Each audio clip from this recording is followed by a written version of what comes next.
tidak sesuai atau tidak pada tempatnya. Dia akan bilang bahwa ayat itu untuk nabi palsu. Betul. Gua kan bisa respon lagi kalau dia ngomong begitu depan gua. Yang disebut dengan nabi palsu itu yang bagaimana? Betul. Nabi palsu itu harusnya ajarannya sama nggak dengan ajaran Yesus?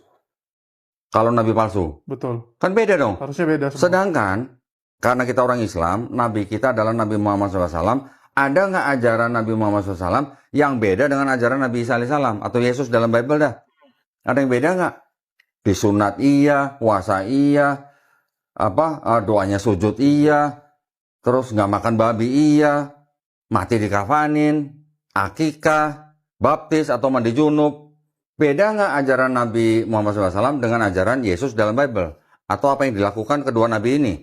Kalau sama, berarti Nabi Muhammad SAW bisa nggak disebut nabi palsu? Nggak bisa dong. Orang sama ajarannya, la ilaha illallah, Isa Rasulullah, yang ini Muhammad Rasulullah.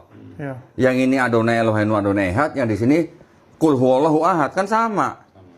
Berarti bisa disebut nggak nabi palsu Nabi Muhammad SAW? Ya nggak bisa, karena ajarannya sama.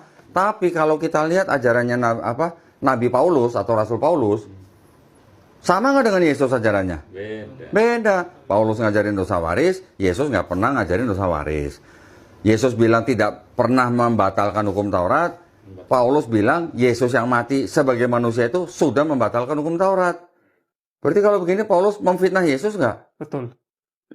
Bahkan kalau kita bilangnya gini kok, kan banyak tuh ya dari dulu yang lu jadi polemik sama Elia Miron, masalah Yesus dan Isa itu sama nggak? Sama banget. Nah, Ya. Kalau kita bilangnya ya nggak sama. sama. Kalau gua akan bilang gini kok, Kenapa? sebenarnya sosok yang di awal tuh sama, di endingnya nggak sama. Jadi Yesus itu menjadi penebus untuk Isa. Jadi Isa diangkat, Yesus yang mati. Yang mati itu Yesus. Lah, karena kenapa? Amsal 21 ayat 18, ya, orang fasik menjadi penebus orang benar. Ya, jadi yang disalibkan itu orang fasik. Ini di seluruh perjanjian lama itu tidak ada satupun ayat yang bicara tentang Yesus